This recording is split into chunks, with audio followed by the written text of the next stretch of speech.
Hello, creeps.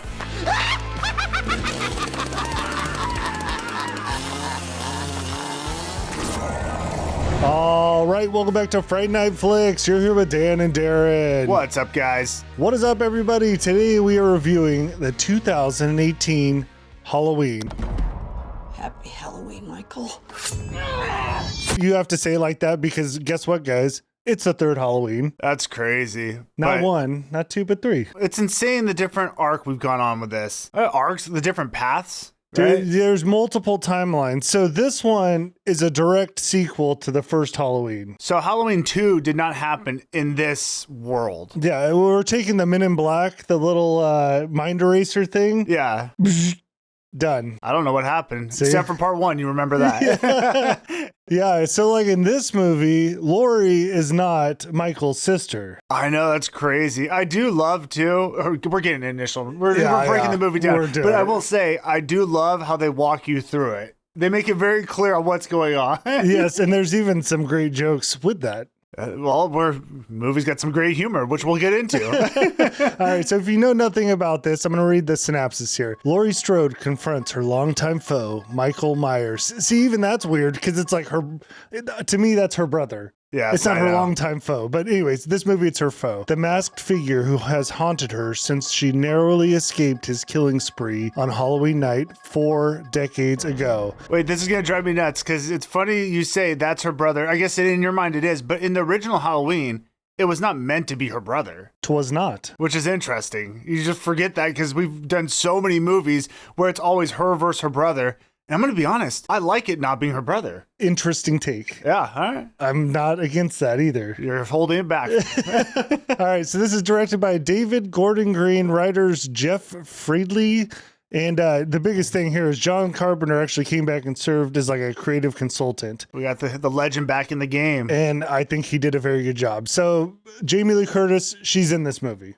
All right, I don't know. Maybe there's some other actors, actresses you'll recognize. Oh, for sure there are. But. Rotten Tomatoes, critics gave it a 79%, audience 72. So this is obviously a pretty well-received movie. Yeah, and thinking about how much time has passed and how many different variations, it's cool to see that this did pretty well. Like, I had no clue. We haven't talked about these movies. I wish we were involved with the channel back when these came out because we're late to the game on all this. I honestly had no idea. I still don't really know what the next two have in store, and I didn't even know how these all were received. I do know people hate the last one. I've seen people in the comments saying they hate the last one. There's a lot of just wait till whatever. What is it called? Halloween Ends? Yeah. Maybe. Yeah, I've definitely not watched them. Have no clue what they're about. I can't wait to see. Yeah. All right, before we jump in, we got some new members. So Patreon, we got Miku Cheese, Zach, and Nick B. YouTube, DeGrim, and Mads is here. YouTube guys, I may have shouted you guys out a few times. I'm sorry, it's hard to tell when you guys join, so I just shout you out. Yeah, whatever. Thank you guys all for listening, man. If you want bonus content, if you want early access, join up on YouTube or on Patreon. We got all that there. And Patreon, by the way, is completely ad-free. No ads, so... Yeah, we don't have the ability to do that on YouTube. So. We do not, but you will get the bonus episodes on either of them. Yes. And some more exciting news, we got us a couple Apple reviews. Dude, it just warms my heart. By the way, shout out to everyone who's been leaving comments, dude. Tons of great comments about how they just found the podcast and they're binging through episodes. Dude, love to hear it. Dude, great. We have a great fan base we're growing here. Let's just be honest. Yeah, it fills the soul. Yeah. And Spotify, I'll get back to you guys on those comments. YouTube, it's just like posted there. We'll get back to you on here. Well, yeah. Well, I also try to respond. No, I'm talking about these comments. Oh, the reviews? Yeah. No, I'm talking about comments. Oh, these aren't comments. These are reviews. Yeah, they're not comments, Daniel. Reviews, we'll get back to you on here right like now. Gizmo Grim, finally the review I was waiting for. After hearing you guys talk about the movie and rewatching it myself, I can say it's pretty garbage. Yeah. So you must be talking about... This is the one with Busta Rhymes. Which one is that? Resurrection. Halloween Resurrection. That's not a zombie one, right? No. Okay, I get him confused a little bit. Yeah, no, it's understandable because he said garbage and you assume he's talking about Rob Zombie movies. Dude, the more I think about it, I just do not like those movies at all. I don't like the zombie ones, but I do like Resurrection for what it was. Dude, it grows on me the more we talk about it. It was a fun movie. It's like Halloween 3, but I mean, Halloween 3 was actually like a good movie. This one was bad, but it's like so bad it's good. Absolutely. Continuing on, but you can't deny Michael Myers getting roasted by Busta Rhymes. It wasn't the funniest thing ever. Watching it for the first time, not knowing what you are in for. Sorry, I read that weird, but you get it. It was a sentence in there. I still need to listen to the Rob Zombie remake, which I hold near and dear to my heart because it was the first movie that they saw. I understand. I'm sorry for the things we've said. But that's a great thing about reviewing movies. We all don't have to agree. No, we don't. And a lot of times we don't even agree. And a lot of times I change the way I feel about it as I watch it again and again. Absolutely. But I'm very interested in hear y'all's take on it. Also, what are your thoughts on the Scream 7 trailer? Looks interesting. Okay, I'm going to be honest. I haven't even watched it. Yeah, I'll talk about it in a second. Let's run through it. Can say that I'm a fan of y'all's craft and always entertained with your takes on movies. This will be my second review I'm leaving you guys and will definitely leave more. Didn't know you could leave more than one review. Yeah, neither did I. Well, thank you. That's awesome. Dude, overachiever here. Salute. Yeah, to you. So Scream 7 trailer. I did check it out. I talked to you about this. He didn't even know. I've been like extremely busy like the last few weeks, but yeah, it looks like Sydney's involved. Dude, it looks great. I'm excited to watch it. That's all I got to say. Okay. I mean, I watched it while I was at work. I can't remember exactly. Hey, guess what? We'll be reviewing it. Oh, dude, I can't wait, man. And the coolest thing is at the end of it, you hear Stu's voice. They're toying with us. Well, he's going to be in it. Of course. Yeah. Of course. But I heard Dewey's coming back too. I don't know. It's going to be so interesting on how they weave them back into the story. Yeah, I'm into it. All right, we got one more review by Preacher 210. There's a lot of the E's or threes. It always confuses me. Yeah, they're clever. Great podcast. Very fun to listen to on my commutes and have begun to binge listen from the beginning. Oh, love to hear that. Awesome. Very funny hosts and big ups for not cussing up a storm like most other shows. Have tried to listen to fellow other horror movie review shows, but this one, by far, the best. Dude, thank you. Awesome to hear you guys enjoy while driving because I actually listen to other podcasts too. So it feels nice that people like listening to us. And yeah, and guess what? We don't cuss in real life either. Well, not typically. Sometimes little words slip out. This guy gets loose sometimes. So it depends. You give me a couple drinks. I don't cuss a lot. I don't drop like F-bombs, but some, SHs will come out here and there. Even in these reviews, I'm sure you've heard a couple. Oh, I'm not perfect, guys. None of us are. Dude, right? the Rob Zombie movies. I mean, editing. I feel like I had to put too many beeps because there was so much cussing, and then you're wild too. And so but dude, thank you guys for the reviews. Honestly, dude, that's what is helping the channel grow. So if you like the channel, please leave us reviews. Apple or Spotify, it'd help us. Yes, thank you guys. Now let's get to some reviews on this movie. So I just picked one of the audience good reviews and bad, and it's just kind of interesting to see what they say. Yeah, you don't have to explain, just go. All right, the first one by The Truth Z. Awesome movie. The dad was the only dumb character. I love how they kept one-upping Michael Myers and were tracking him down. Took the fight to Michael. Best of all, no weird powers. Absolutely. I can't go too much into it, but yeah, I agree with a lot of what he said. Yeah, 5 stars. Or she. We don't know. Yeah, they. Chad J. This felt like it was made in 1978 without the feel of being in 1978. Interesting. Most of the kills were off screen and felt forced. The acting was very plain and felt like no one took their part seriously. The writing felt weak and did not bring anything new to the table. Above all, Michael Myers was not creepy or interesting. 1.5 stars. Oh man, strong disagree with those takes. I thought Michael was very creepy, and I liked the feel of the movie. I thought they nailed the vibe. Well, let's just jump into our initial impressions. All right, want me to go first? Yeah, I mean, you just were. Just keep it rolling. So yeah, we just came off of Rob Zombie, and it's so interesting with these Halloween movies, especially for us, since we've gone through every single one. It's like you don't know what the new version is going to be, right? So we just came off Rob Zombie. That had a very weird feel to it, a very Rob Zombie feel. I didn't know what to expect at all. I had no expectations going into this, and I will say I loved it. I this far exceeded my expectations. I thought the way they did Michael was really good. He was, again, like the guy said before, he didn't have superpowers. He was just a normal dude who was a beast and scary and demented. What I loved what they did with Michael is it's like, how Loomis always talks pure evil. This one, he was pure evil. He wasn't even really like hunting people necessarily. It was like, if he comes across you, you're gonna die. Yeah. And there is one controversial kill in this one too. We'll get to it when we get to it. But okay. He did something that you don't see Michael do too often. I can't wait to see what that is. But yeah, dude, that's the thing. I feel like they listened to us, even though we recorded this far after they made the movie. But exactly what I wanted from Michael is what they did, where it's like, hey, he gets someone, he's not playing around. He's just going to kill you. Oh, yeah. It's not, well, he does play around. He's going to play a little bit, guys. There's a little bit of playful, but it's not like just messing around. It's like he's just going to stab you. He's not going to overstab. It's just like, boom, kill. He's going to finish the job quick. Yeah, it's just a quicker style. But no, I thought they did a great job with him. I liked the humor they infused in it. Yes. The characters, I enjoyed them. Even like the only ones that bothered me were the boyfriend and his friend. Dude, yeah. But then when you see what they do with them, I'm like, yeah, absolutely. The dad was an idiot, but it made it, what happens, it kind of makes it all work to me. Yeah, you don't care. He's kind of like a comedic character in it. Yeah, and it doesn't. This movie to me, what they did so well is it just wasn't serious, but it was scary. Do you know what I'm saying? Like when people died, I'm not like, oh man. I'm just like, oh okay, this is fun. It was like a fun horror movie. Yeah, and I can't say enough about the way they built Laurie. Loved her. That's my favorite version of Laurie Strode yet. Killed it with Laurie. Like, I guess, in like H2O, she was, I don't know, she's kind of downtrodden, had all these issues. I mean, she has issues in this, but she's that strong character, you know? She's strong. And it's like, she's aware, she's crazy. She knows what she is, but it serves a purpose.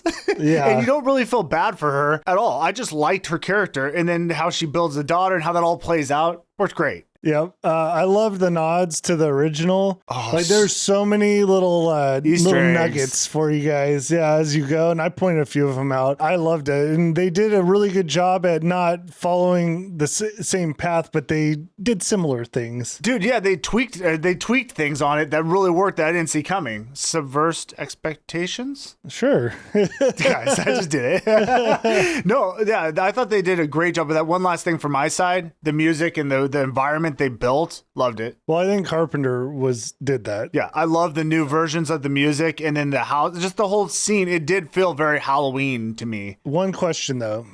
Dr. Sartain? I liked it because we're not doing the Loomis. It's a new version of him. And then they took that and even spun it a little bit to what I didn't see it coming. Yeah, I'm not sure how I felt about that part, but we'll get into it. Okay. Let's just jump into the movie. The film begins back at Smith's Grove. So again, this is 40 years later. Michael's an old dude. I think he's like 60 years old in this. Yeah, again, let's just reiterate here. Halloween 1 happened. Laurie got attacked. You remember Michael falls out of the window. He's on the ground, then he's gone. Right. So that's the story we're building off of here. Now he's been in a mental facility, Smith's Grove for 40 years. Yes, and still not spoken a word. No. And he doesn't have his mask on, obviously, in the facility. He's just an old dude. The first people we meet, there's a couple of these, I would say, foreign journalists. Apparently, they're also like true crime podcasters, and they build their story that they're a little sleazy. Yeah, I wasn't sure what exactly they were. I thought they were just journalists, but then they mentioned a podcast. I was like, okay. Yeah, they do, and they do come off like they're trying to exploit the whole thing. Yeah, they're trying to get content, dude. We get it. You got to get those clicks. So their name, it's Aaron, and I believe the girl's name is Dana. If it's not, I'm going to call her Dana anyways. She's not really in this movie a ton. Yeah. Yeah. So they have traveled all the way here to see Michael because he is about to be transferred to the maximum security Glass Hill penitentiary or facility, whatever it is. It's a bad place. He's going to get moved. As you guys can see, whenever Michael's getting transferred, weird things may happen. Well, yeah, they just need a way to get him on the move so then something can happen. Right, exactly. That's what it is. All right. But before they can actually see Michael at this facility, we have to meet the new doctor, Loomis, right? It's Dr. Rainbar Sartain, or Rainbar, whatever. I'm going to call him Sartain. Now, he was a student of Loomis's, and his whole life's work is Michael. So he's kind of taken over the old Loomis role. Yeah, he's a new spin on Loomis, but it seems very much like him. Right. You can tell he's a protege of Loomis. So. Also, I think in this timeline, Loomis just like lived his life and died. Yeah, I don't even know what kind of like relationship he had with Michael. I'm assuming the same one. He was taking care of him. Sartain gets the journalist, takes him out in the yard where they're going to meet Michael. Now, as they go out to this yard, I got to say, I did love the visuals of this because it's this huge open area and they have each of these crazy people in their little sections. And in their sections, they have like a painted little yellow square around each of them and they're confined within the open. Yeah, and they're just tied to like a cinder block or something. They seem to be chained.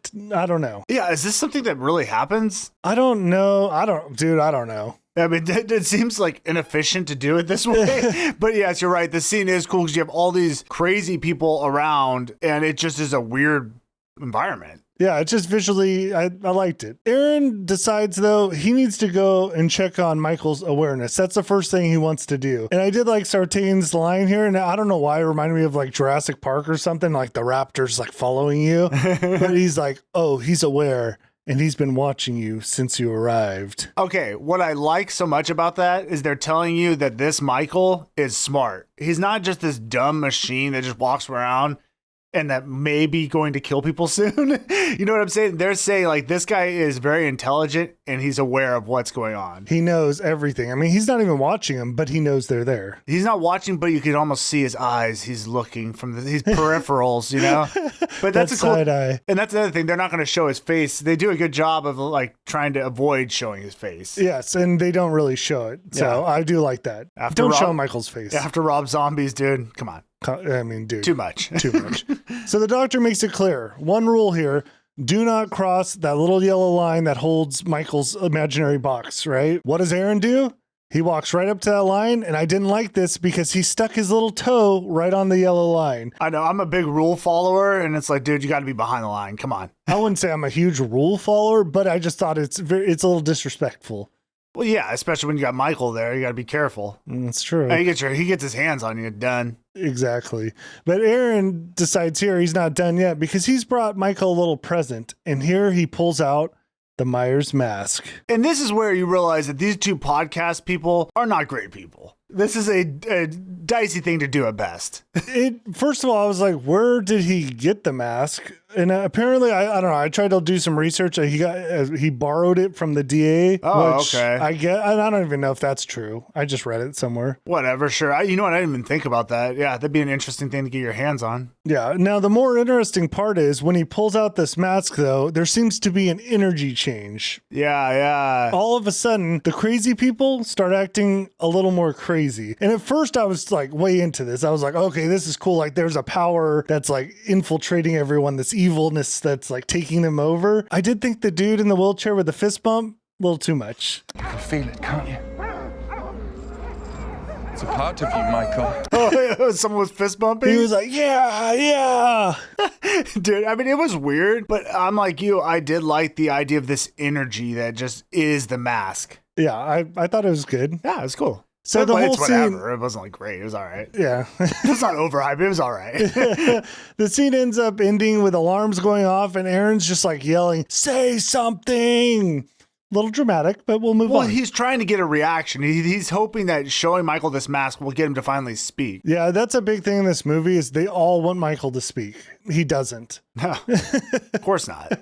We cut over to Haddonfield, Illinois, and this is the day before Michael's to be transferred. It also is like the day before Halloween. So stuff's about to kick off. Aaron and Dana now have decided, well, we didn't get what we needed from Michael. Who should we go see now? Let's go check out Laurie. Let's go check out Laurie. So again, they're just trying to get like content for their show. So they're just bouncing around anybody involved with Michael. And they're also showing us what is going on now because us as the viewers need to know what is this movie we're watching. Like who is Michael in this movie and who is Laurie in this movie, right? Right. Well, let's get to Laurie because they arrive to her, I'm going to call it a compound, where she's a prepper. She's been prepping for Michael and that's like her life's work. Right? Yes. So her house is kind of like a bunker. It's like fenced in. She's got cameras all over the place. Later on in the movie, you'll see she's got like a whole gun range, arsenal. We'll get to some of that stuff. Yeah, you can't even get in. You got to buzz yourself in so then the gate will open so you can get access to Laurie. So she's prepared. Basically, the journalists kind of pay Laurie off to talk to him. Like, hey, we'll give you money if you just like talk to us for a little bit. Yeah. And it seems like their purpose, I mean, they're trying to get information. Laurie really isn't playing along. Then they're kind of like, hey, why don't you go see Michael? Let's take you to him. And they're basically trying to exploit her to get Michael to talk. They just want content. Yeah, Laurie obviously talking to Michael would be a big deal in this world. Yeah, and Laurie isn't really playing along with this at all. And that's where Aaron decides to play a little dirty and brings up the fact that Laurie's had a couple of bad marriages, 2 failed marriages, and not a great relationship with her daughter. I don't know why she brought that up. Like, how is that going to help the situation? Well, Aaron's a guy, but that's okay. Oh, yes.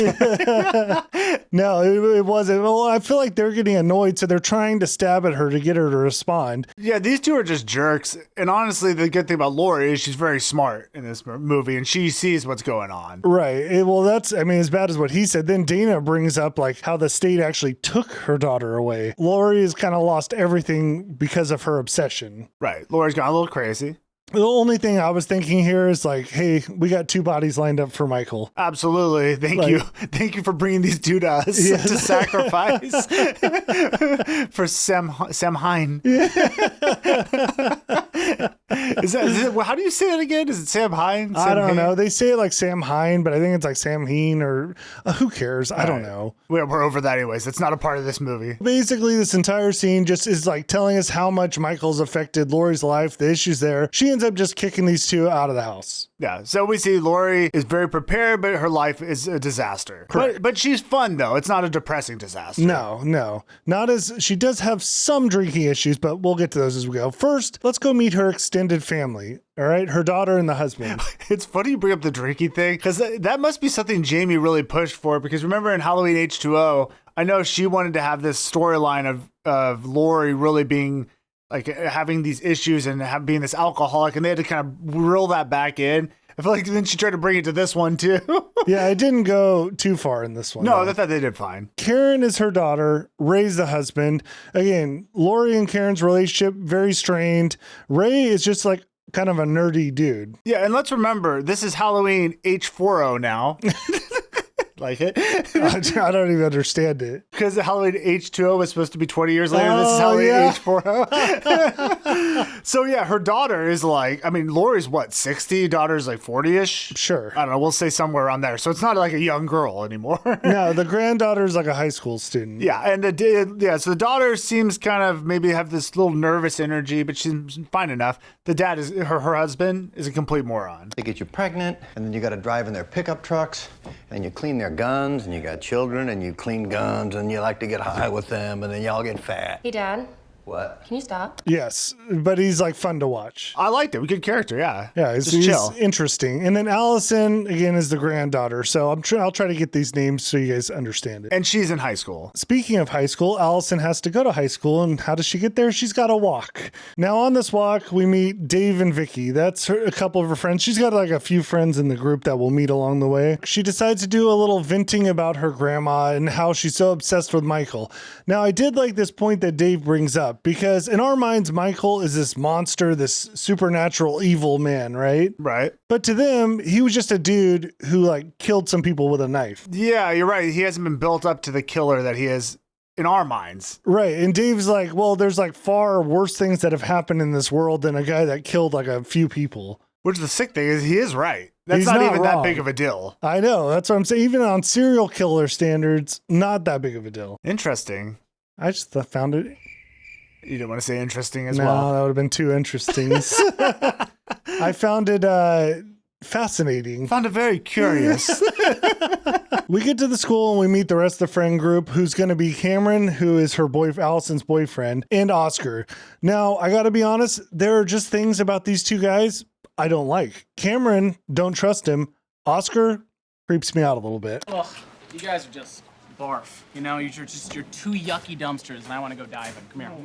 Mwah. The whole vibe was weird. Like, again, we've said this before with characters, especially male characters in these movies. I don't know anyone like these people. Like, They're I don't very even know. strange. When it plays out, it all kind of makes sense. But yeah, my first thought is like, I was like, what are these characters? I don't like them at all. I don't really want them in the movie, but it does make sense later. Yes. Cameron, though, he's got that weird, like, look to him. He's got like a baby face that looks like maybe he wears mascara or something. Almost clownish features. Yeah, and when you're in high school too, you need to put people in the box. Like, what is he in this school? Is he a jock? No. Is he a cool kid? No.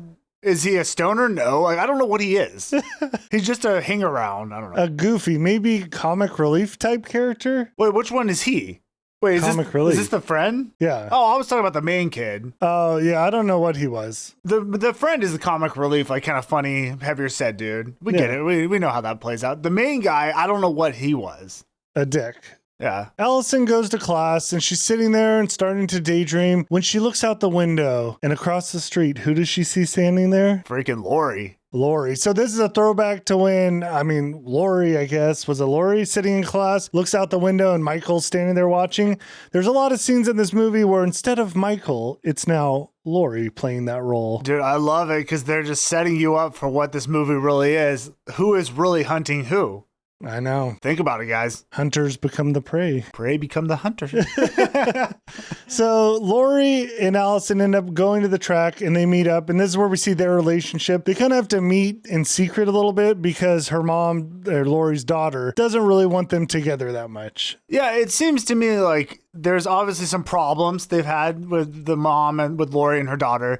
But they are still a family. They're just a little bit fractured right now. Right. And Laurie seems like a good grandma. Like she gives her some cash and seems like she cares. Well, Laurie is a good person. She just is solely focused on Michael, and that has caused problems in all of her relationships. Well, and Allison explains this because she opens up to Laurie like, hey, all your obsession with this dude has kind of ruined the entire family. This guy is locked away. He's not even around anymore. You need to move on with your life. To which I would say maybe wait till after Halloween to say this. They always choose the worst time to bring these things up. You're going to look like a real asshole here soon. Allison fires back to Laurie and says like, hey, Karen hates you. You made her hate you the way that she grew up. And Laurie's got a response. She's like, hey, you know what? If she hates me, it's totally fine because I've prepared her for the horrors of this world. And if she's ready for that, I'm cool. Good mom. Solid in my book. I'm like, man, Laurie just killing it. But now the problem is if Michael never came back, maybe Laurie isn't such a great person and is crazy. True point. But he does.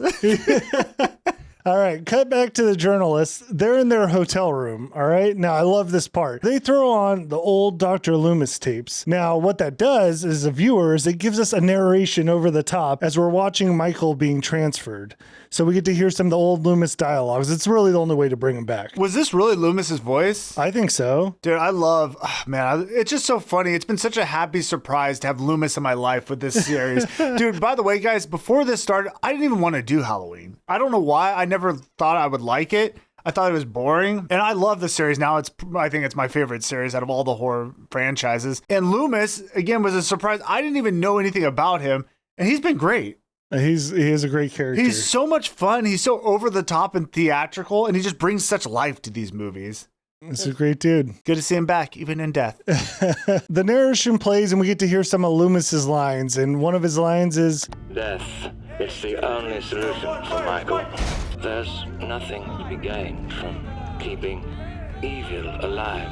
And I just loved it. I mean, Darren probably played it for you guys. It's great. It's chills, bro. Chills.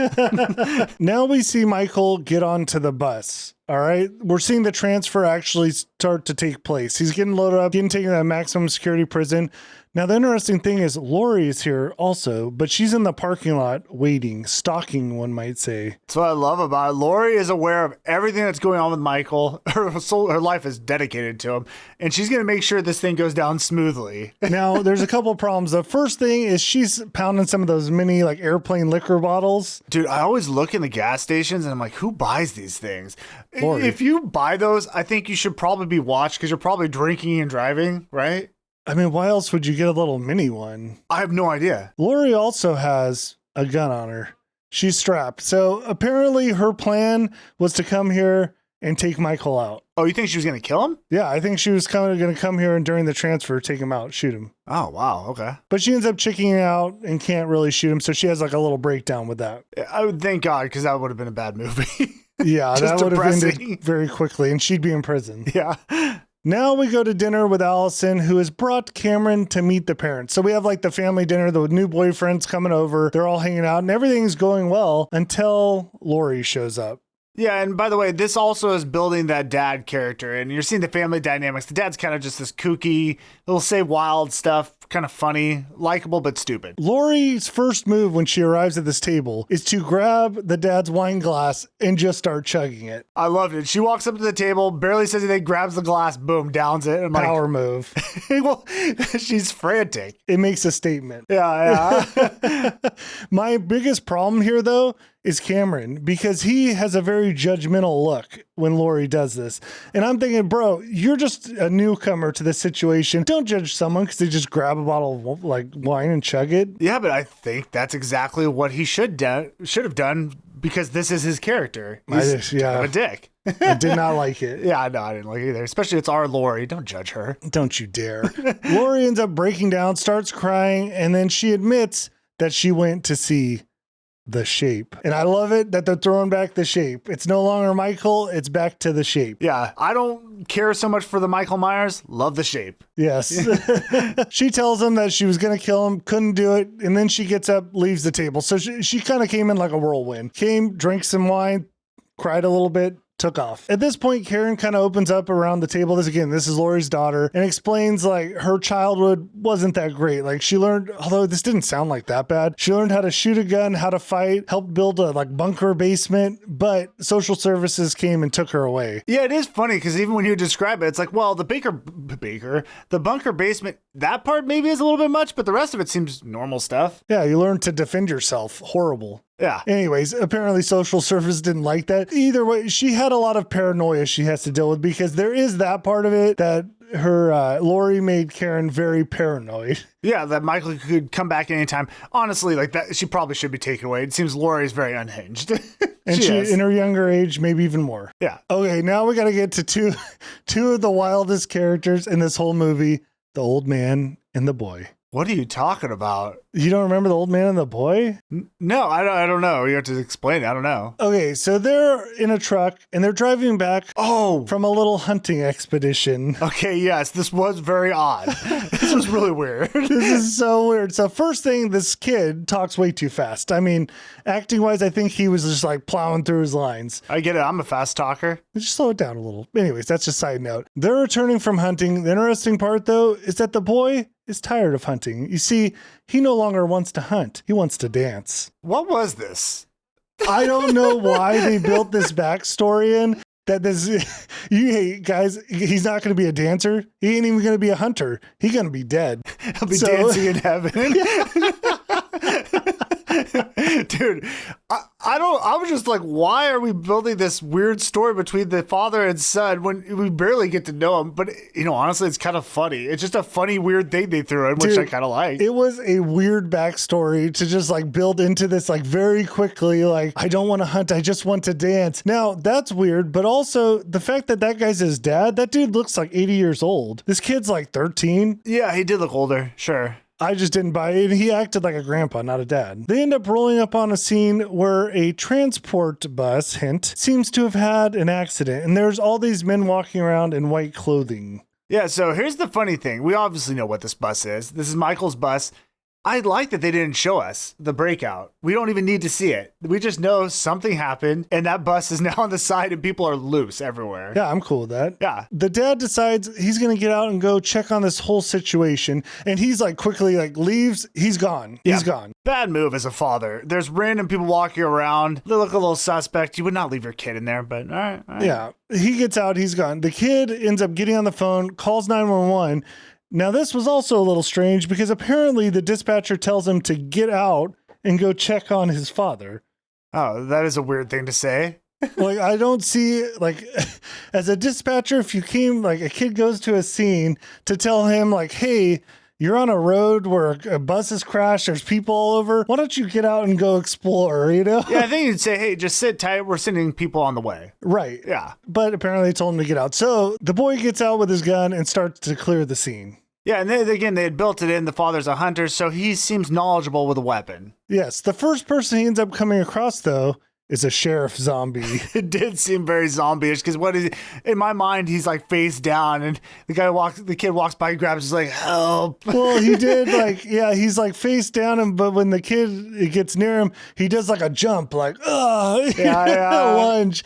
But the officer says, run, to which the kid doesn't listen to at all. Which, yeah, and I do like that because he's letting him know, dude, whatever's here is really bad. You have no chance. Get out. Yes. Now we got to get to, I think it's the funniest scene of the movie. The kid gets over to the bus. All right. He goes inside and he's starting to like look for his dad and clear it. Out of nowhere, Dr. Sartain does like a jump scare and he goes, don't shoot. Like, don't shoot. Like, it's like a jumping out to which the kid just shoots him in the chest. Don't shoot. Dude, yes, if someone has a weapon, the one thing you don't want to do is startle them. He was like behind a bus seat. It's like he had his hands up. Don't shoot. He just blew him away. Dude, shot him in the chest. As soon as he shot him, I'm like, okay, A, I knew the doctor was going to live because he's too much of a character. B, that kid's gone. He just made a mistake. Yeah, that's a tough one. I mean, it's like you don't want to deal with the trauma of that, so we got to fix it. The boy takes off, goes back to the driver's seat of the car, gets behind the wheel, starts up the car. Only problem is Michael's sitting right behind him. And you're not going to believe this one. Michael, well, we already told you he's going to die. Michael reaches over, breaks the kid's neck. And I was shocked because I don't know if we've seen Michael kill a kid before. Oh, man, I'd have to think about that. But all I know is I love this version of Michael because, again, he has no emotion. It's just an object in front of him. He's going to break it and move on. Yeah, he needs the car. Yeah. R.I.P. to you, little boy. And have fun dancing around in heaven. Cut over to Deputy Hawkins. All right, so Hawkins is one of the sheriffs, actually the main sheriff officer that we're going to meet throughout this movie. He apparently had responded to the original scene where Loomis, I don't even remember this in the movie, but at one point Loomis tries to kill Michael and he stops him. I don't know if that was a real scene that happened. I thought they built this in now to the story because they say Loomis was going to kill Michael, but then this guy protected him. Because remember in the first movie, Loomis shoots him, Michael stumbles out, falls in the grass, then Loomis goes and looks out and he's gone. Yeah. I don't think there was anything else that happened. I mean, I remember Loomis tries to kill Jamie when she starts doing murdering in the other one. Oh, yeah, but this isn't part of that. Yeah. So, yeah, I think they just built this into the story of how Michael actually got caught and what happened. Yeah. Hawkins ends up getting called to the scene. Basically, he shows up, finds Dr. Sartain, and he's alive, but very badly injured. But he's going to totally survive. So at this point, Michael's free. We know he's around. That's where we're setting up for Halloween night. It has begun. Oh, it has. So it's October 31st now. Back with our journalist friends, they decide to go to Judith Meyer's grave. Now, the only thing I'm going to say, I just thought this was really funny because like the grave keeper, or what are they called? Grave taker? I don't know, yeah. The grave person that works at the graveyard takes him over to Judith Meyer's grave, and they give this narration where they're like going through the entire. They sound nuts because they're like talking about every thing that happened when she was murdered. You know? Well, they have to let us know what is real in this storyline because you don't really know. So they're kind of giving us some narration here. Oh, I appreciate exposition. It. I just thought it was funny because I feel like that grave taker was just sitting there like, these people are nuts. It's like, I didn't ask any of this. Can you just go? Yeah, so can I leave? After hitting the gravesite up, the journalists are like, we're going to get out of town. I guess they have other places to go. I don't know where they're going. Yeah, they did all their work. It's time to move on. But first, they need to stop off for some gas. And the first person we see there is some very creepy lady in the Resurrection Church van. She seems to have some judgmental eyes. And she doesn't even play in this movie, but I didn't know where she came from. Just unfriendly people around. I don't know. Make you feel uneasy. I guess that worked. Yeah, I don't know. Now, Dana's got a problem because she's got to take a little crunch, right? Sure. You like that word, don't you? I just wanted to say it. Aaron stays out. He's pumping gas. So she goes into the stall, sits down, but soon after, a man in boots walks in. Now he slowly starts to open each bathroom stall. Okay, wait, this is a nod to H2O, right? I mean, it happened in that movie. This reminded me of just like in H2O when Michael came in the bathroom. Now, nothing happened in that version. I just thought it was kind of cool because there are so many Easter eggs to other movies in this movie. Very true. Just had to point that out. This is Michael. He's going around trying to open doors. He finally gets to Dana's, tries to open it, but it's locked. Then we kind of cut back to Aaron, okay? So we know there's a situation brewing there. Yeah, and you thought, well, maybe he's just done. He'll leave, right? Possibly. Aaron now goes to pay the gas station attendant. You know, he's filled up his tank. You got to pay the man, right? Sure, of course. But it appears to be that the man is sleeping until the camera pans around and this dude's jaw is ripped off. Yeah, creepy. Probably one of the most gruesome scenes in this movie. And I love that they don't show too much. Like, we don't need to see all the kills. We can just see the destruction that's been left behind. Yeah, we didn't see the kill. I mean, they showed a lot. Like, his jaw was ripped off. No, they'll show deaths. I'm just saying, like, they don't have to show, because this happens later, too, him actually doing it, because it's kind of scarier sometimes just imagine in your mind what actually happened. Right. So Aaron walks into the shop, and he finds another body on the floor. So there's bodies everywhere. Michael is, like, slaughtered all these people. Well, and the body on the floor has no clothes on. Is that true? Yeah, isn't that where Michael gets his clothes? Oh, okay, that makes sense. Yeah. Which is, again, a nod back to the first movie. Exactly. Back to the bathroom, and we have Michael playing, I would say, his all-time greatest mind game, because he's waiting outside that bathroom stall. Dana's inside, just terrified. He reaches his hand over the top of the stall, drops a handful of teeth down. Dude, yeah. I mean, what are you going to do if you see a handful of teeth drop onto the floor while you're in the middle of a dump? I mean, this does show you the kind of Michael we're dealing with. This guy's crazy. I mean, where do you get all these teeth? He just ripped them out of the mouths? And just held on to him for that moment. And not to mention, like, that is the worst way to be assaulted or to have this situation in the bathroom. That's a horrible spot to be because you're stuck in this gross, confined area. And it depends on where you are in your process of what you're doing in there. You know what I mean? Yeah, I mean, it could be very bad. It could be a disgusting mess. Yeah, a disaster. If this was a Rob Zombie movie, my God.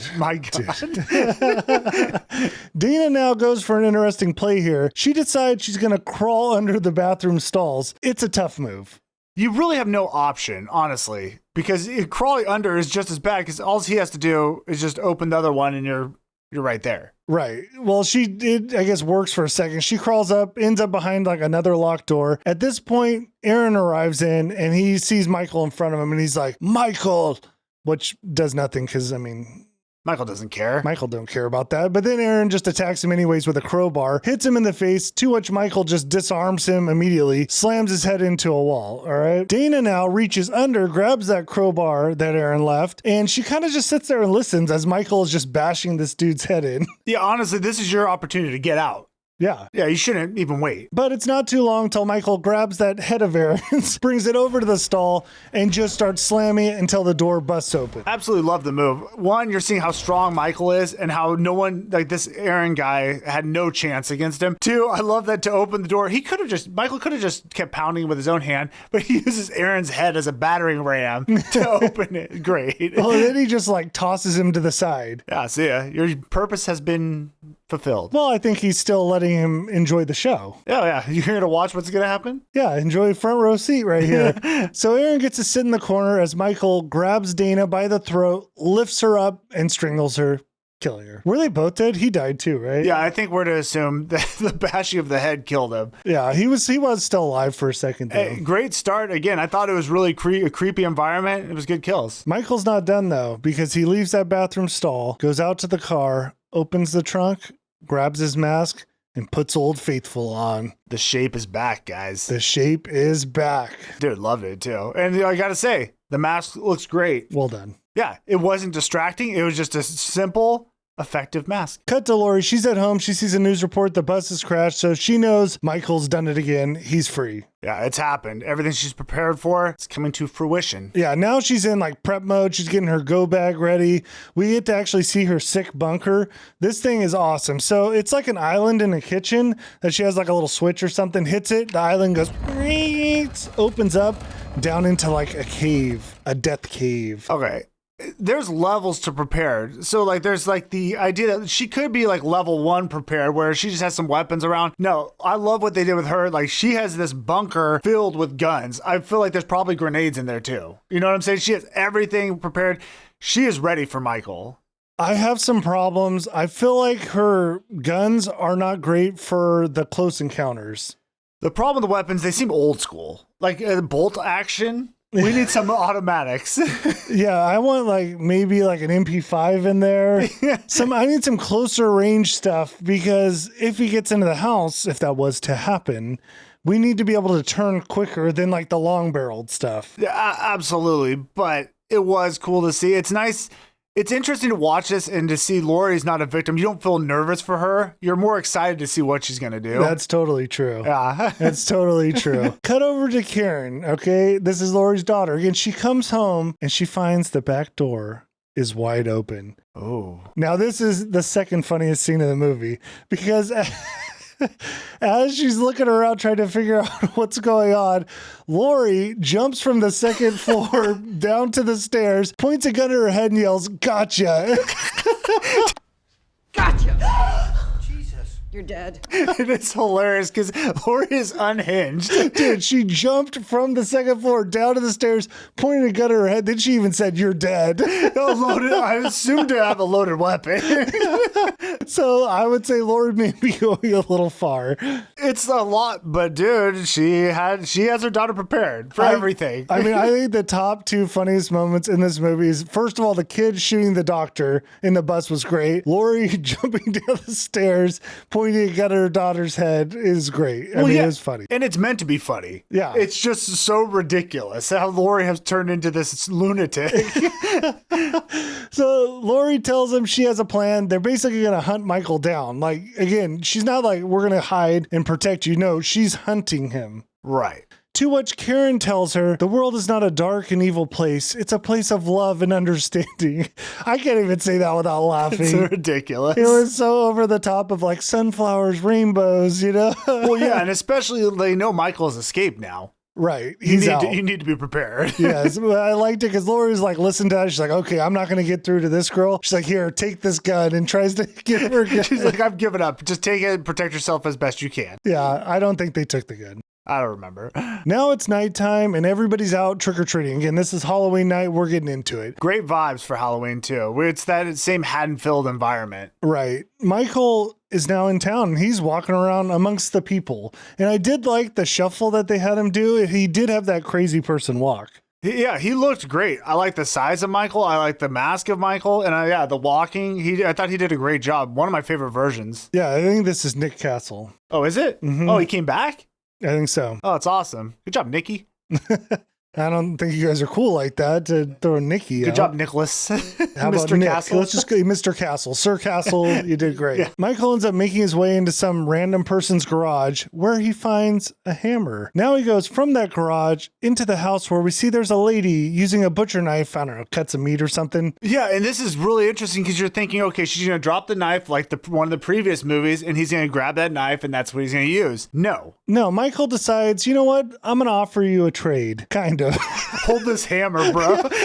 Yeah, hold this hammer. Bam, she's gone. Takes the butcher knife. Yeah, so she walked out of view. We didn't even see it. He hammers her. You just hear it, and they didn't show it, and she's gone, and he just goes, grabs the knife, and moves on. Yeah, because in the previous movie, there's the old man and the lady, and she's like cutting up a sandwich, and then he just like stealthily sneaks it. Yeah. No, this one, he's like, oh, I'm going to kill you, and I don't really care. Leave the hammer there with you, and I'm going to take this knife, and that's what I'm going to use now. Yeah, because in the first, was that the first movie he did it? I don't remember his first or second, but in that one, you are kind of like, why didn't he kill them? I think it was second. It I was think second. It was second, because he left, they showed him leave in the alley and all that. I just like that you didn't have to show it to still get the intensity of the moment, how scary Michael is. And this guy is a evil version of Michael. Yeah, and he ain't done it all because he goes straight from that house to the house next door. This dude is just going door to door. Yeah, he's just like, all right, what's over here? I'll go check it out. And I did love this scene. So he goes to the front window and he's standing there like peering in, and inside the camera kind of zooms in a little so you can't see Michael anymore, but you know he's like right there next to you. And you see the lady and she's on the phone talking to someone. And as you're watching her, you see Michael is now walking around the side of the house. So the camera leaves the camera. Yeah, so you see in the side window, he's on the move, or side window. So you get the view of her, and then off to the side, you see through another window, he's walking around to the back. So he's coming to go get her. Yeah, and then the lady receives something on the call like, be careful. I don't know. I thought it was Laurie calling her. Oh, it could have been. I don't remember. Yeah, I don't even know who this lady was, though. Yeah, who knows? It doesn't really matter. So she gets a warning call and she gets a little nervous. So she now comes straight to that front window where the camera is, starts to close the blinds. So this is like a continuous one shot, which makes it cool. You see Michael walking up right behind her. He grabs the back of her head, pulls her hair back, and then stabs her straight through the back of the neck. Oh, dude, brutal. And I just love, again, he's not waiting around. He just walks straight to her, just boom, dead. Also, I do like the straight stab into the neck. It's not even the neck slice. It's just like, boom, you're done. Guys, what do you think? Party time? Let's go to a nice little Halloween party. Let's go to the high school, I don't know, prom, Halloween party, not prom. This ain't prom. Just a party. It's just a Halloween party. So Allison and all her friends are here, all right? Normal high school stuff's going on. We got kids sneaking in booze, the normal debauchery these kids get into. Yeah, absolutely. Allison then gets a call from Vicky. Oh, yeah, let's keep in mind, Allison, the daughter, she is not aware that Michael's been set free or escaped. No, a lot of people don't know yet. Yeah. Allison gets a call from Vicky, so she kind of steps out of the party. Vicky is her friend again. She's stuck babysitting, and she's kind of bummed she can't be at the party, but she's got to do her thing, make some cash, you know? Well, yeah, and I like it. Again, they're kind of taking pieces from the original, too. We have a girl babysitting a kid.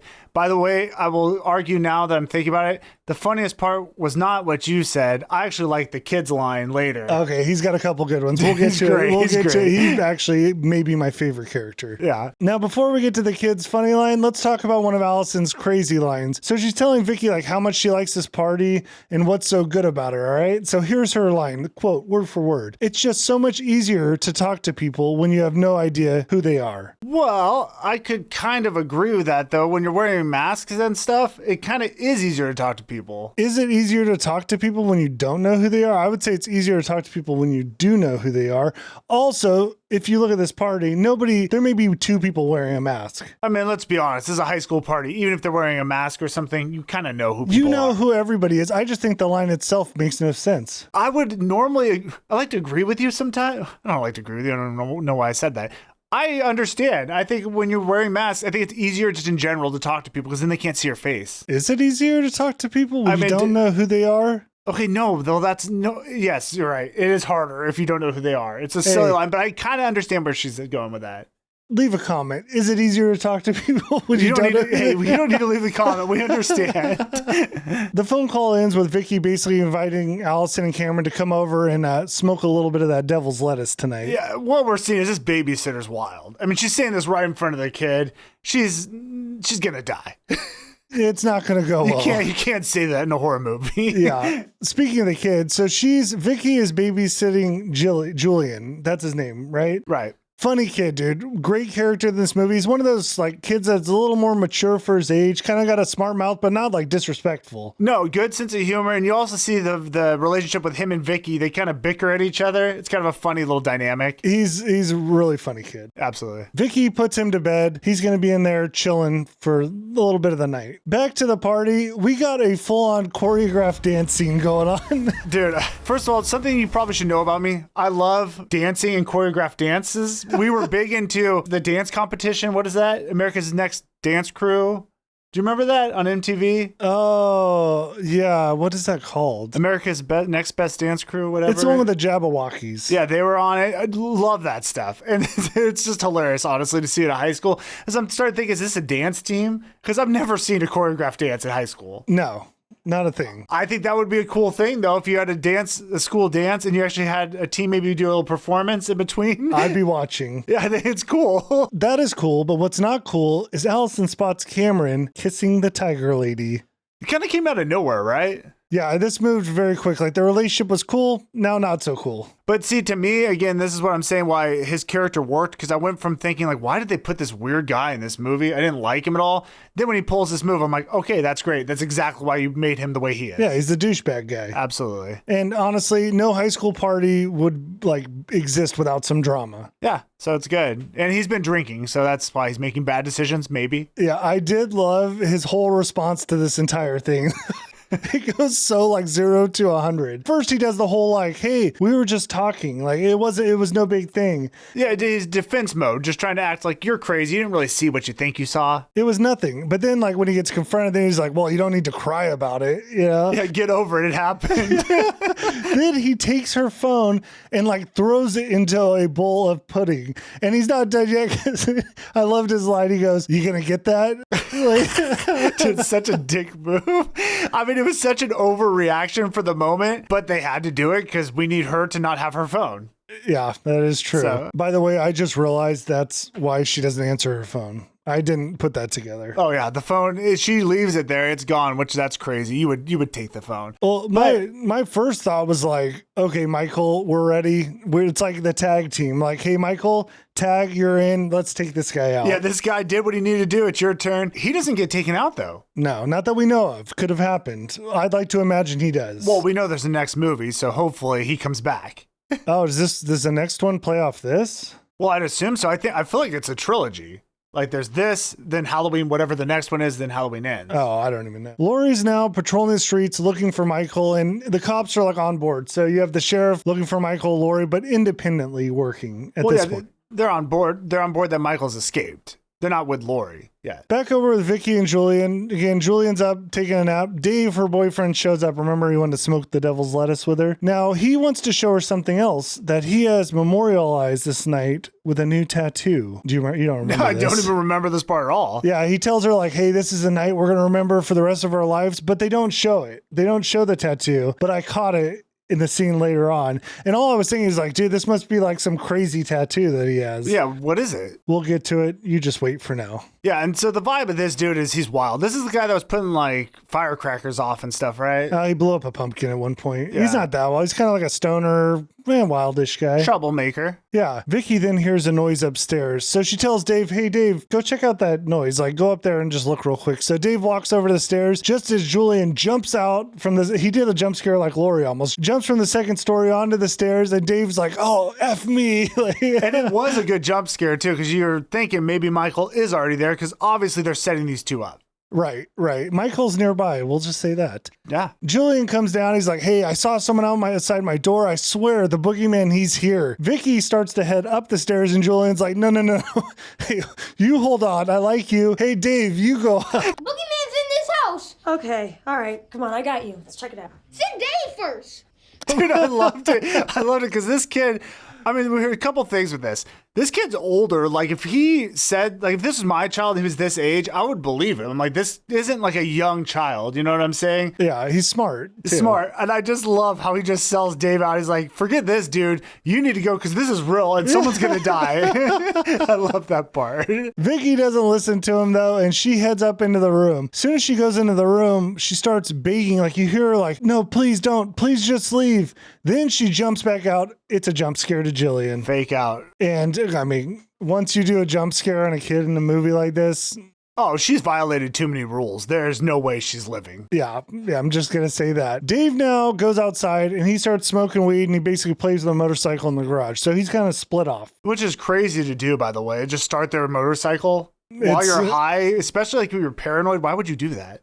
Yeah, I wouldn't. No, who would? Vicky now decides to put Jillian at ease. She searches through his room and nobody's in there, all right? But Jillian has one last request. You see that closet door over there seems to be cracked open a little and he just wants her to shut it.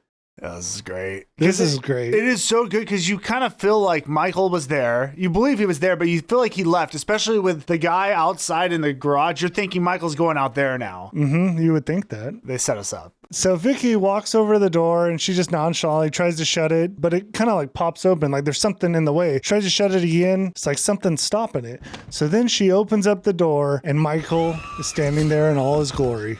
And he just goes straight for her. I mean, it was so good because you just did not expect him to be. I didn't expect him to be there at all. No.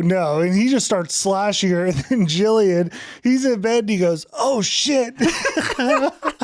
Jumps off the bed and takes off. Dude, he doesn't hold back and he runs out the door and he's just like, hey, I'll go get help. Like he knows. And then he runs into, wait, doesn't Dave come up now? We'll get to it. Oh, we'll dude, get to it. Okay, it's so good. This kid's a legend. Yes, he is. So Vicky takes off running again. She's like slashed up, but she's still alive. Runs, makes it like 2 steps, slips, and there's plants right on her face. But she's still trying to crawl away, and she ends up grabbing onto like the banisters of the stairs, holding on as Michael like grabs her legs, trying to pull her. Jillian now, he like ran down the stairs, but he kind of like creeped back up a little bit. Yeah, he was just kind of going to check out what's going to happen here. Yeah, he looks up and I swear he says, nope. It turns around. He says, I'll go get help. It takes off. Julian! I'll go get help! Dude, he's so good. 'Cause he's smart. He's like, hey, I'm not going to be able to help this situation. I just got to get out of here. Yes. As he's running down, he comes across Dave, who's coming back into the house. He goes, Dave, if you go up there, you're going to get killed. Don't go. I love it because he's just like, that babysitter, she's dead. You can go up there, dude, but you're going to die too. I'm just going to leave. And he's gone. We never see him again. Yeah. He just left. Yeah, that was the end of Jillian. He's gone. A legend, dude. Michael then finishes off Vicky, like stabs her to death. Dave grabs a knife, and then we cut away. So, we don't know what happened, but she's gone. Hawkins now gets the call that there's a disturbance over here. Somebody called. Somebody must have, maybe Jillian called, or maybe Jillian ran off, got help. Either way. Yeah. Hawkins shows up at the house. Laurie's actually going to come like right behind him, but Hawkins makes it in first. He goes up to Jillian's room. Well, we have to say Laurie's also listening to the police scanner, so she's aware of everything. And by the way, it just seems like the other people he killed earlier, did they just not find them? Which ones? The two he killed in the beginning with the hammer and the knife. Oh, I don't think they've been found. Because to me, I feel like there's a lot of people around. Those people would have been found, but whatever. The sheriff walks up to Jillian's room and it looks all clear, except for the ghost sitting in the corner. Dude, such a great throwback. If you don't remember in the original Halloween, if you watch this podcast, you do, because we talk about it all the time. The ghost scene is so good when Michael wore a ghost costume with, I forget the guy's name, but I think it's Bob. Yeah, he had Bob's glasses on. So now we have a throwback where there's someone sitting in a chair with a ghost outfit on. Yes. So the sheriff walks over, grabs a sheet, pulls it off. It's not Michael, though. It's Vicky. She's dead sitting in the chair. Great setup, Mike. Question for you. Sure. Do you think Michael's favorite Halloween outfit is the ghost? I mean, it has to be, well, that or his own mask. I don't know. I think he seems to like to dress people up as ghosts and himself as a ghost. Yeah, because this is based off the first one where he wore the ghost outfit. Sure, we'll say. Yeah, favorite Halloween outfit for Michael? Confirmed. The ghost. Laurie arrives at the house at this time, and she's looking up at the windows, just getting a lay of the land, when she sees Michael walking across the second floor. So what does Laurie do? Pulls out her gun, immediately tries to shoot him. Well, didn't he also see her? Maybe they I feel saw like each other. It was cool because there was a moment where they're looking at each other, which is kind of a cool scene. Again, we're seeing these two interact after 40 years now. That is true. You're probably right. I feel like you didn't get the full weight of the moment. Yeah, now I do, though. Thank you. And it's powerful. It really makes you feel stuff. So Laurie immediately tries to shoot him, and she does. Direct hit. The only problem is it was a mirror. This Mikey's smart. He knew. Now, at the same time, Hawkins, he hears the gunfire, and he's upstairs as well. He sees Michael and just unloads, but he just blasts a wall. Did he not hit him? I don't think he hit him. I think it just went to the wall. Laurie now catches Michael coming out of the house. Again, Michael just makes his way down the stairs. She's still outside. Right. Michael ends up walking down the stairs right out the front door, where Laurie just immediately shoots him in the back. Now, I don't remember what happened there. He got away somehow. Maybe he got shot and left. I forget. Yeah, I same. But he's been tagged. He's been tagged. We cut over to the sheriff as he's leaving the house, and you may be thinking this time, what happened to Dave? Remember, he grabbed the knife, but we didn't really see what happened to him? Yeah. That's where the camera pans across, and we see Dave has been pinned to the wall. Michael got him. Michael got him. Did he have the knife in him and he was like from the original? Yes, I think this is a throwback to Bob again, where he pinned him to the wall. Dude, that's awesome. So double throwback to Bob. We have the ghost and the pin. And even more, we finally get to see that tattoo. As they pan across Dave's arm, we see it reads 10/31/18. What does that mean? He tattooed just the date on his arm. Horrible tattoo. It was like the worst tattoo ever. Is that the day? I guess that was the day this movie was supposed to be taking place? I guess. Or this scene? Maybe it's even the day it came out. I don't know. At this point, everyone's kind of like meeting up on the scene. We have Hawkins, we have Laurie, and we have Dr. Sartain. All right? They're all coming together. The team is here. And now we really get to see Laurie and the relationship with the sheriff department, and everyone's on board. Michael's here. Yes. I did love when Laurie meets Dr. Sartain, though, because he introduces himself and she goes, "You're the new Loomis."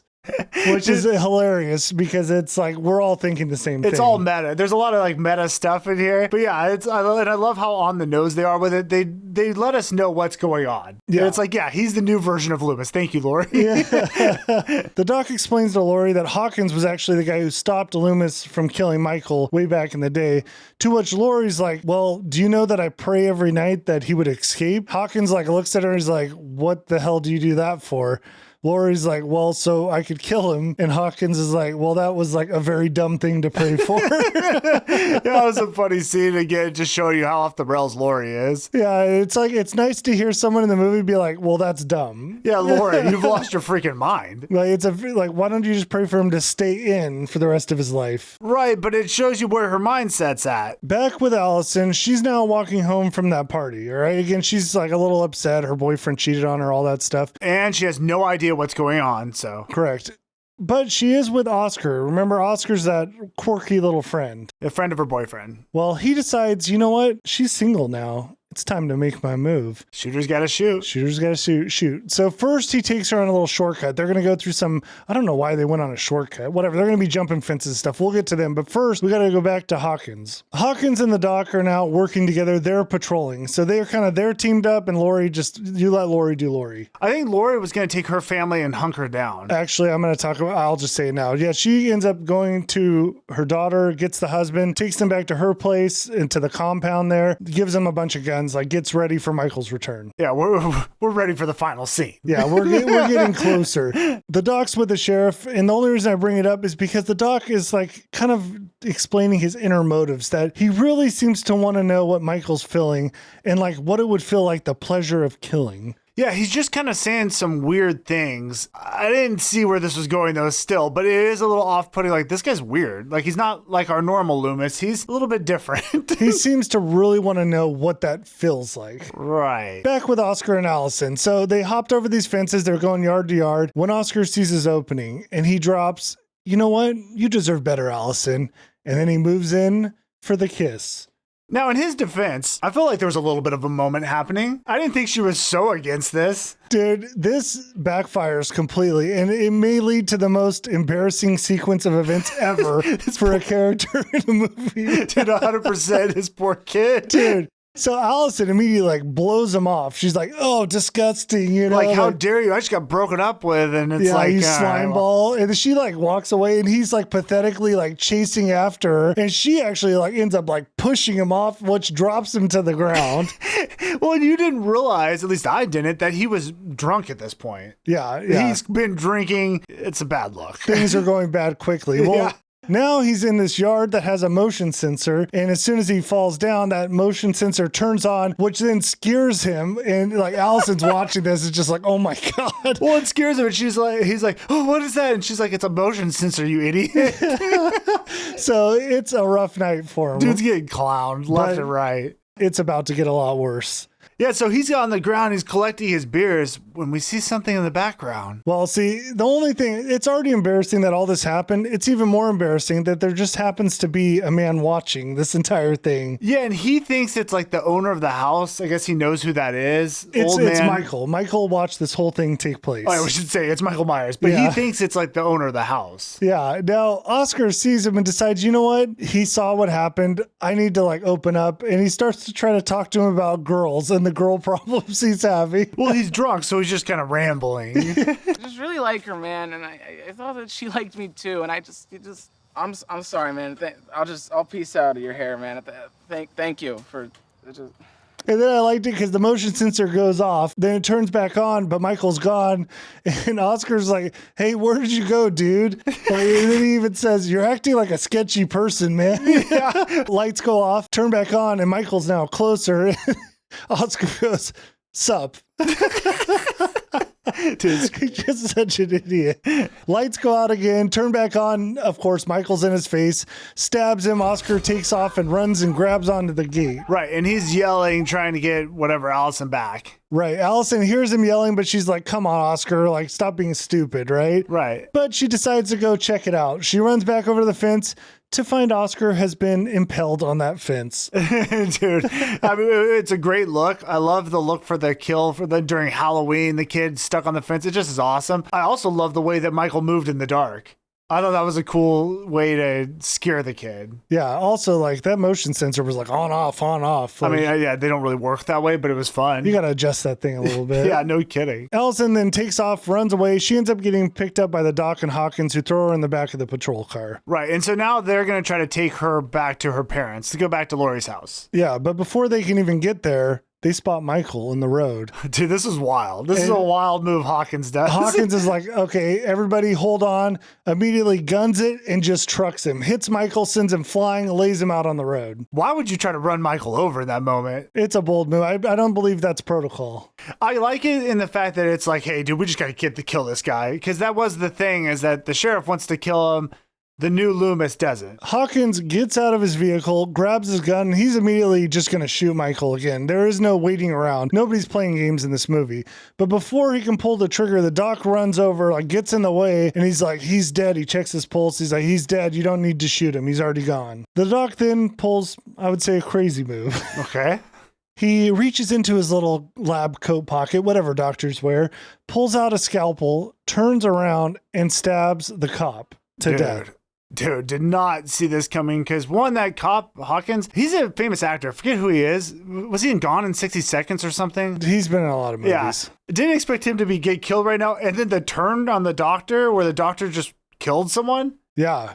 Crazy. It was wild, but that's only the beginning of this madness. But that's why I do love that they took, again, the new Loomis, and you think it's going to be one thing, and they flip it on its head, and he's actually a bad guy. Yeah, not bad. Well, the doc then decides, I'm going to walk over to Michael and bond over this connection. I feel like he almost wanted to show Michael, like, hey, we are alike. Look what I just did, you know? Yeah, I mean, he's a psychopath. Now, the problem here is Allison is trapped in the backseat of the cop car. You know, cop cars, you can't get out of the back seats. Impossible. Yeah. Now, I loved this part because she looks out the front window and then the doc pops up, but he's wearing Michael's mask. He's in full character. And he even has an accent. He changed his voice while he's wearing the mask, you know? Dude, it was so funny. And it worked. Honestly, that part wasn't scary. It was more entertaining. Like, what is this guy doing? It's goofy, you know? Well, it's because he's desperately trying to be Michael and it just isn't working. So the doc picks Michael up, throws him actually in the back of the car with Allison. Dude, this is high anxiety moment for me because she's stuck in the back. You have Michael who's with her, but he's kind of out of it, but he's going to wake up and what's he going to do? Exactly. But so apparently the doctor wants to keep Michael alive and he actually wants Michael to confront Laurie maybe. I don't know. His big thing is he wants to see Michael in an uncontrolled environment. Yeah, I think his motivation is that he just wants to see who Michael really is because apparently this guy also likes killing. He seems to be into it. Again, it comes back to his biggest thing is he would love to hear Michael speak. And that's again the theme of this movie. Everybody wants to hear him speak. Allison then comes up with a plan. So she tells the doctor, hey, he spoke to me. He said one word. And if you stop the vehicle, I'll tell you what it is. Right. So the doc stops the car, looks over at Allison and says, okay, what did he say to you? Well, unfortunately for Allison, she looks over to her left and sees Michael is arising. So she looks back at the doctor and says, drops a hard F, which was kind of funny because it's like, dude, they're all screwed now. Yes. Michael is awake. Yeah, and Michael doesn't waste any time. He blows through the back of the cruiser, the little bars between whatever it is, smashes the doctor on the steering wheel. I mean, honestly, he deserved it. He's wearing Michael's mask around. Come on. That's a crazy move. Absolutely crazy. So he breaks out, knocks the doctor out of the car. Michael then gets out of the car, grabs the doctor's body and starts dragging it. While he's doing that, Allison makes her way to the front and she takes off. She gets free. Right. The doctor and Michael now have a little moment to themselves. So the doctor's laying on his back, looking up at Michael, and he goes, say something. To which Michael looks down upon him, takes his boot, and stomps out of his head. Dude, awesome kill because you say stomps, he just stomp.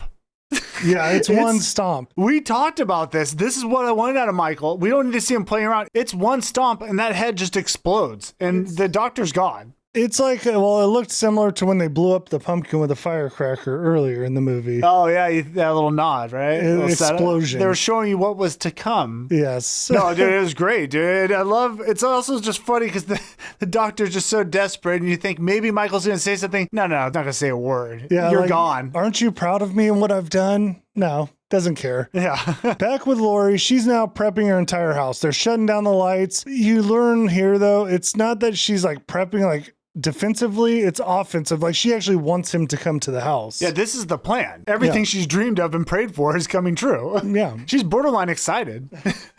Meanwhile, Ray, the husband of her daughter, is playing with a yo-yo. He seems oblivious to the situation in which he's in. I did like how ridiculous he was because he made him kind of a funny, likable character. He was just absurd. Yeah. Well, Ray ends up spotting a cop car that pulls up to the front of the house. So he nonchalantly just walks out there like, hey guys, did you find anything out there? But no one seems to respond. Well, yeah, and you have to think like the cops are looking for their daughter, so he's just trying to thinking maybe they found her. Yeah. So he goes up to the door, the patrol door, opens it up, and there he finds a capo lantern. Dude, this was cool. This was a crazy, I don't even know what was really going on here, but it was like a decoration I want for my house. I can tell you because I actually rewound and paused because it looked awesome. So what this was is Michael set up a police headless officer, head gone, but the head is in his lap and he has the head hollowed out. And he has the cop's flashlight sticking up in the neck of the head into it, lighting it up. So that's what you see. Oh, the okay. cop's light is shooting through the mouth and the eyes, creating a capo lantern. I don't think you're right, though. I think he had his head. I think he was holding the other guy's head because I'm pretty sure one of them had a stake or something in their head. Okay, so maybe you're right. Maybe it was the other cop's head. Anyways, you have a cop with a head in the lap. One of Michael's best setups. Oh, my favorite by far. I thought it looked awesome. Great job. Great Halloween vibes. I would love to get that somehow in the house somewhere. Yeah. Maybe we'll put it behind us. Anyways, Ray now sees this whole thing going on and he's just like distraught as Michael just walks behind him and strangles him to death. Ray's gone. Dude, and that's kind of it. Like, they don't really even address this. No one seems to care. It's just like, oh, Ray's gone. And then Laurie's like, well, he's dead. Yeah. Like, I don't care anymore. Back to business. Yeah. Which again, that's what makes this movie work. We don't need to dwell on these things. It's just someone's dead. Let's move on. Yeah. Laurie sends Karen down to the basement and she goes to the front door and she's kind of just like taking her breath, leans back against it when Michael's arms burst through, grab her by the neck and lift her off the ground. And you're thinking this may be it for Laurie. Well, dude, awesome. This is our big encounter. I did think the strategy of putting your head to the door was awful. You don't lean against that front door. Come on, Laurie. I feel like with how much preparation she's done, she would know better. But honestly, that was kind of my first thought. But dude, the battle's begun. The battle begins. So she's not going to go down like this. She takes that shotgun, turns it, blows off his hand. Oh, man, you almost hear him like, oh. Yeah. Then she takes off, goes down to the basement with Karen. So we have a scene where they're in the basement bunker. Again, that's all like, covered up. Michael can't find this place. Yeah, again, it's got that rotating, what do we call that? That thing that goes in the center of the room. I call it an island. Yeah, a rotating island. So it's shut now. He doesn't know where they are. Well, Laurie will give this away pretty quick because she hears him walking and she decides she's just going to blow holes in the floor to try to hit him. Yeah, because you can see the floorboards above, right? Right. And now she's giving away her position. So she looks over at Karen. She's like, hey, I got to take off. I got to finish this whole thing. Yeah, they're not hiding. They're just waiting. Yes. So she opens up the package, goes upstairs, closes it behind her. And now she's searching through the house to find him. And I did love it that they key in immediately. Her first spot is like, hey, this guy hides in closets. I know he's going to be in a closet. Dude, it's so good. I mean, that's not even my favorite part, though. My favorite parts is as her clearing the rooms. Oh, yes. So as she goes into each room, once it's cleared, she hits a little button and a gate falls behind her. Because Michael likes to sneak up from behind. He can't do that if there's a gate in the way.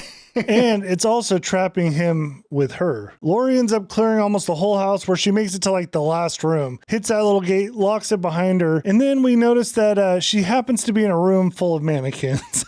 Dude, why she would ever keep this many mannequins as a room in a room is beyond me. It's her target practice. That's what she shoots. I know, but dude, who in their right mind would have these mannequins in a room? You keep those outside in a garage. You don't want those around you. No. She ends up finding a blood trail, leads it to a closet where she opens up to find Ray stuffed up top. Again, Michael, he stashes bodies everywhere. I don't even know how he got him up there or when he would have done that in this movie, but it was cool. I liked it. I mean, Michael plays with the body. He moves them around, does little designs and stuff. It's his thing. Yeah, very creative, man. Yeah. Michael ends up coming out from behind a mannequin, attacks Laurie. She pulls out her own knife. Again, you never knife battle Michael, but she'll figure it out quick because Michael just takes that knife from her, stabs her with her own knife. That's what I like about this is Laurie's very prepared, but it's very apparent Michael is way stronger than Laurie. Laurie can't fight him fairly, right? No. So, because, have you seen these other movies where you have the female character taking on a strong character, like a male character, and winning the fight? That's not going to happen in this one. Michael's too strong. No, you got to use weapons. Yeah. Like more than a knife. Yeah, which is like the realistic thing. This dude's a beast. No one can handle him. True. Yeah. So Michael ends up grabbing her and throws her off the second floor balcony where she lands on the lawn. It's awesome. Ever seen that before?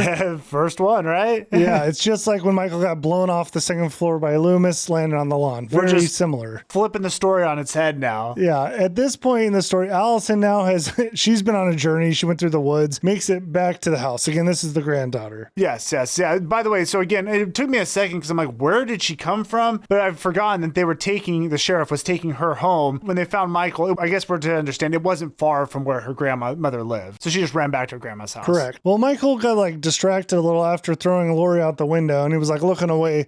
When he turns back to the lawn, Laurie's gone. Not only is she gone, you also get the musical sting. Like whatever that sound is. I'll give it to you right now. Laurie's gone.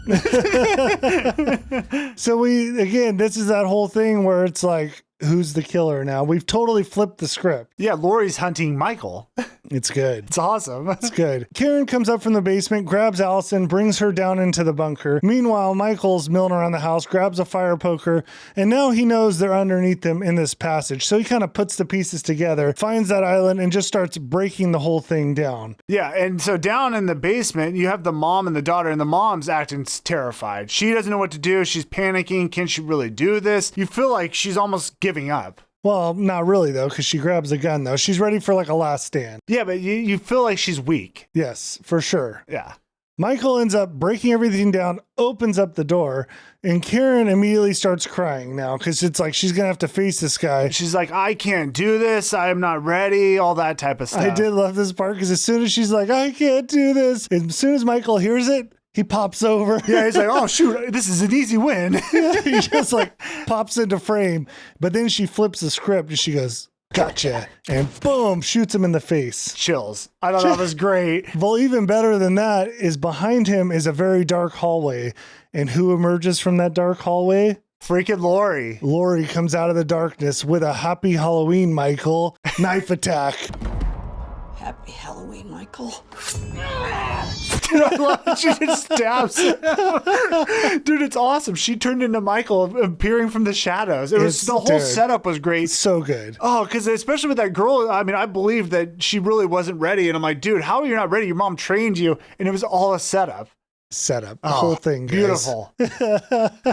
They end up beating Michael down, throw him down into the bunker. Karen and Allison make it out up top. But then he grabs on, I think it was like Laurie's leg. He grabs a leg and he's holding on to him so they can't get away. I think it was Laurie's daughter. Yeah, Karen's Whatever. leg, Laurie. It's a lady's leg. Yeah. Allison then grabs a knife because this is a family thing now. And she starts stabbing Michael, which then sends him down into the basement. I loved it. The 3 generations killing Michael. With Michael now in the basement, Laurie hits the last little cage button, which seals that basement layer. And this is where we learn that basement, that safety bunker, wasn't a bunker at all. It was a cage to keep Michael in. A prison for Michael. A prison for his final breaths. Dude, another awesome turn. Yes. And then we see gas lines start turning on with like little flames on them. And Laurie takes a flare, lights it up, and tosses it in. Dude, awesome. Which lights him on fire. This whole place is going to burn down. Yeah, I mean, so her whole plan is to get him down there. This is what she wanted the whole time. And she trapped him in a cage and she's going to blow up her whole house. Yeah, just light it all on fire. Which Let is it burn. Crazy thing to do, but Laurie's crazy. Hey, it worked.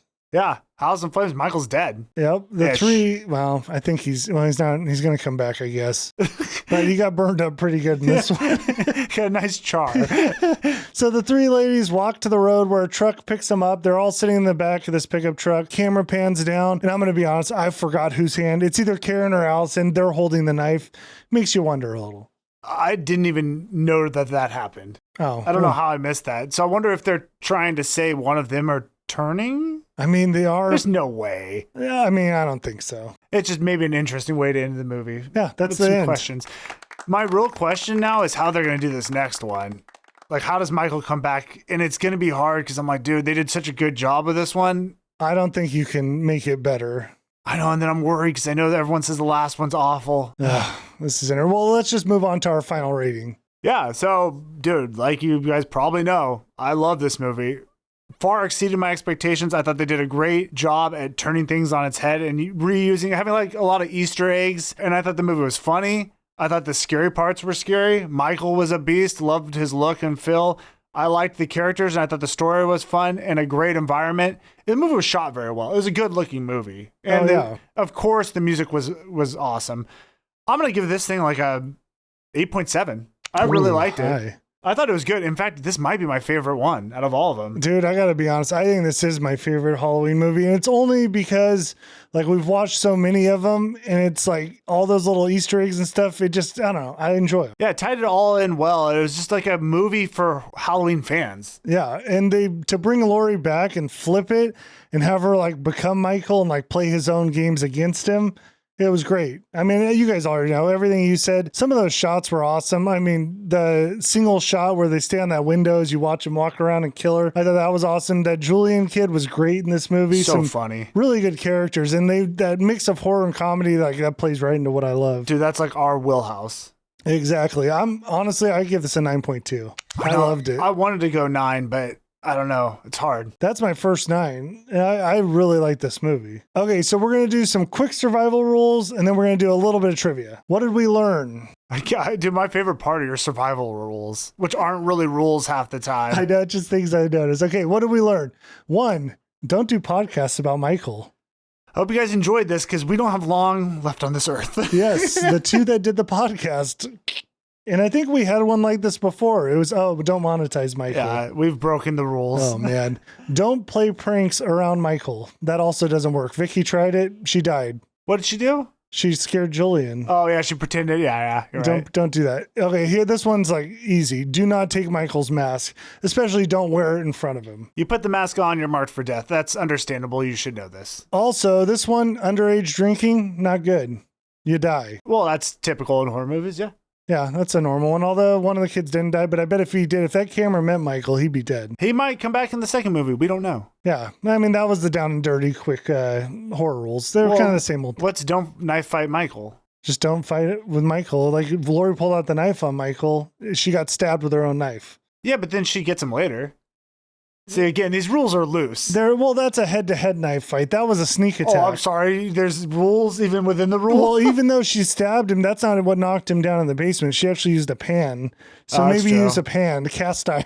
I will say, too, the way she fought him, I liked it, again, because she is just a beast. Like, she's not stronger than Michael. He overpowers her, but she just keeps going at him. Yeah, she's got maybe the evil within her. Oh. Ooh. All right, let's move on to some trivia. The song playing when the boy and his dad notice the bus crash is a Western version of the song Laurie sings throughout the original movie. It can also be heard during the end credits. Oh, cool. I don't remember what song she sung. Yeah, I don't remember that at all. I just thought it was a cool fact. Yeah, thank you. As with original Halloween, Michael Myers is listed in the credits not as Michael Myers, but as the Shape. Awesome. That's what he should be. We went down the route of Myers. Didn't work out as well. No. In the child's bedroom, the rotating lamp featured a clown with a knife as a nod to the first killing in the original film. Yeah, that's right. He was dressed up in a little clown outfit. Yeah, nice little nod. At 59, I don't know if this is 59 minutes, 36 seconds or 59 seconds. No, 36 milliseconds? I think you now realize what that is. At 59 minutes, 36 seconds, a trio of children can be seen together wearing a skeleton mask, witch mask, and jack-o'-lantern mask. They are nearly identical to the mask in Halloween 3. Do you remember that? Dude, yes, of course I do. Awesome. I love the shout-outs to those previous movies. All right, one last shout-out. Hey, our family members, we appreciate all you guys. Oxley Scorpio, Pretty Boy Fred, Crazy Meg, Lena, Vane, and Tanner. We appreciate you guys. Yes, thank you guys very much. All right, we appreciate all you guys, all of you who watch the show, like, subscribe, and leave comments. We appreciate it all, especially everyone who joins up with us. We appreciate you. Absolutely. Thank you, members. Hey, if you want bonus episodes, early access, become a member. Yeah, we'd love to have you. Ooh, twin stuff here. All right, guys. See you later. Hey, no, we'll see you on the next Halloween because we only have 2 more left, guys. Dos mas. Dos mas. Bye. See ya.